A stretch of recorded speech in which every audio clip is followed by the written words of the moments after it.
السلام علیکم ورحمۃ اللہ وبرکاتہ۔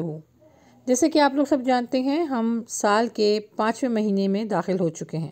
اسلامی اعتبار سے اس مہینے کا نام ہے جمادی الاولیٰ۔ اس مہینے کا نام جمادی الاولیٰ کیوں پڑھا، اس کے پیچھے اس کی کیا حقیقت ہے، اور حدیث اور قرآن ہمیں اس مہینے کے بارے میں کیا اہمیت بتاتی ہے یا اس کی کیا فضیلت ہے، تو آئیے جانتے ہیں۔ الحمدللہ، قرآن مجید میں سورہ توبہ آیت نمبر 36 میں اللہ سبحانہ تعالیٰ فرماتے ہیں، مہینوں کی گنتی اللہ کے نزدیک کتاب اللہ میں 12 ہے، اس دن سے جب سے آسمان اور زمین کو اللہ نے پیدا فرمایا۔ ان میں صرف 4 حرمت والے مہینے ہیں، یہی درست دین ہے۔ تم ان مہینوں میں اپنی جان پر ظلم نہ کرو۔ اور وہ 4 مہینے کون سے ہیں؟ ذی القعدہ، ذی الحجہ، محرم اور رجب۔ ان میں حکم دیا گیا ہے کہ کسی قسم کی لڑائی یا جنگ و جدل سے انسان کو پرہیز کرنا چاہیے، منع کیا گیا، حکم ہے۔ اور ان دنوں میں، ان مہینوں میں اللہ سبحانہ تعالیٰ کی صرف اور صرف حمد و ثنا اور تسبیح بیان کرنی ہے، اس کی بڑائی بیان کرنی ہے۔ اور یہی سب ہمیں مہینے، جو سال کے جو اور مہینے ہیں 8 مہینے، ان میں بھی ہم نے یہی سب کرنا ہے، یعنی اللہ سبحانہ تعالیٰ کی تسبیح بیان کرنی ہے، حمد و ثنا کرنی ہے، اور ساتھ ساتھ اس کی بڑائی بھی بیان کرنی ہے۔ اور لڑائی جھگڑے سے، گناہ سے اسی طرح بچنا ہے جیسے ان 4 مہینوں میں ہمیں حکم دیا گیا۔ انسان اس خرافات سے بچے گا تبھی تو اس کو نجات حاصل ہوگی، کامیابی حاصل ہوگی۔ اس مہینے کا نام جمادی الاولیٰ اس لیے پڑھا کیونکہ جمود کا مطلب ہوتا ہے جمی ہوئی چیز۔ اس مہینے سردیاں اسٹارٹ ہوتی تھیں اور بہت زیادہ پڑتی تھیں، اس کی وجہ سے پانی اور دیگر چیزیں جم جاتی تھیں۔ جمادی الاولیٰ کا مطلب ہے پانی کا جمنا۔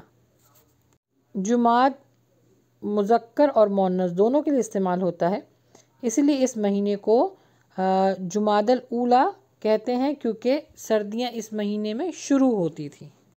ویسے تو اس مہینے میں شریعت کی طرف سے کوئی مخصوص عبادت کا ہمیں حکم نہیں دیا گیا، البتہ اللہ سبحانہ تعالیٰ کے مقرر کیے ہوئے مہینوں میں سے یہ ایک مہینہ ہے، یعنی یہ مہینہ اپنی ذات کے لحاظ سے بہت اچھا ہے، کیونکہ اس مہینے کے آنے کے بعد ایک چیز کی اور بڑی امپورٹنس جو ہے وہ ظاہر ہوتی ہے کہ آہستہ آہستہ ہم اب رمضان کی طرف بڑھتے جا رہے ہیں۔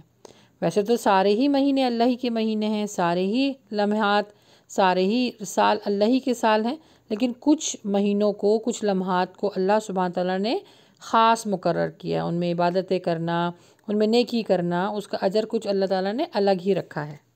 دوسرے مہینوں کی طرح مسلمانوں کو چاہیے کہ اس مہینے میں بھی زیادہ سے زیادہ عبادت کریں، نیکی کا کام کریں۔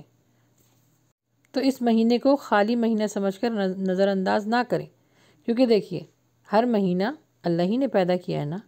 ویسے تو ہر چیز اللہ ہی نے پیدا کی ہے، ہر مخلوق اللہ ہی نے بنائی ہے، لیکن جب کسی چیز کا ذکر اللہ اپنے کلام میں کرتا ہے تو پھر ضرور اس میں کوئی نہ کوئی اس کی کوئی خاصیت ہوتی ہے۔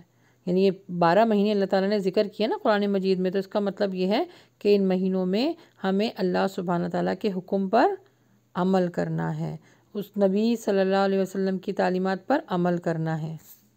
ہمیں اس مہینے پر توجہ دینی ہوگی، کیونکہ دیکھیں ہمیں نہیں معلوم موت کب ہمارے دروازے پر آ کے کھڑی ہو جائے، پھر کوئی نیکی کام نہیں آئے گی۔ اللہ سبحانہ وتعالیٰ وہ دروازہ توبہ کا بھی اور دعاؤں کا بند کر دے گا جب موت آ جاتی ہے۔ پھر جو کچھ ہم نے زندگی میں کیا ہے وہ سب لے کر ہمیں اپنے اللہ کے سامنے پیش ہونا ہوگا، اور وہاں اللہ کے سامنے سوائے پچھتاوے کے اور کچھ ہمارے ہاتھ نہ آئے گا۔ آخر کا حساب کتاب بہت سخت ہے، بہت مشکل ہے، ہم اس کو برداشت نہیں کر پائیں گے، تو کیوں کسی مہینے، کسی لمحے یا کسی سال کو اس طرح جانے دیں؟ کوئی بھی لمحہ خالی مت جانے دیں، کیونکہ یہ فرشتے ہمارے ایک ایک لمحے کو لکھ رہے ہیں، پھر ان کے پاس لکھنے کو کچھ نہیں ہوگا اور ہمارے گناہوں کی تعداد بڑھ جائے گی۔ ابھی بھی وقت ہے، نیکیوں کو جمع کر لیں، نامہ اعمال کو خوبصورت بنا لیں۔ دیکھیے کوئی بھی لمحہ، کوئی بھی مہینہ، کوئی بھی وقت یہ سوچ کر نہیں گزاریں کہ ابھی بھی میرے پاس وقت ہے، میں کل سے نماز پڑھنا شروع کر لوں گی۔ نہیں، کیونکہ دیکھیں قبرستان میں کتنے ہی لاتعداد لوگ قبروں میں جا چکے ہیں یہ سوچ کے کہ ہم کل سے نماز شروع کریں گے، اور ان کی کل نہیں آئی، تو ابھی بھی وقت ہے۔ تو اس مہینے کو بھی اپنا گواہ بنا لیجئے تاکہ روز محشر یہ بھی ہمارے حق میں گواہی دے۔ سب سے پہلے اس مہینے میں اپنی نمازوں کو چیک کریں کہ آپ تجوید کے ساتھ پڑھ رہی ہیں، خشوع و خضوع کے ساتھ پڑھ رہی ہیں۔ اس کے بعد پھر روزے، اس مہینے روزے بھی آئیں گے، روزے رکھیے، تہجد کی نماز پڑھیے، نفلی عبادتیں کیجیے، صدقہ دیجیے، عمرہ کیجیے، جو عبادتیں آپ کر سکتی ہیں یہ سوچ کے کہ میری زندگی کا یہ آخری مہینہ ہوگا۔ اللہ تعالیٰ سب کو زندگی دے، صحت دے، لیکن موت کا نہیں پتہ۔ نیکی کرتے وقت یہ سوچا کریں میری زندگی کی یہ آخری نیکی ہے۔ جب انسان کے اندر یہ سوچ، یہ فکر پیدا ہو جائے گی تو ہر عمل اس کا بہترین ہوگا۔ بس اللہ سبحانہ و تعالیٰ ہمیں نیک عمل کرنے کی توفیق عطا فرمائے، آمین۔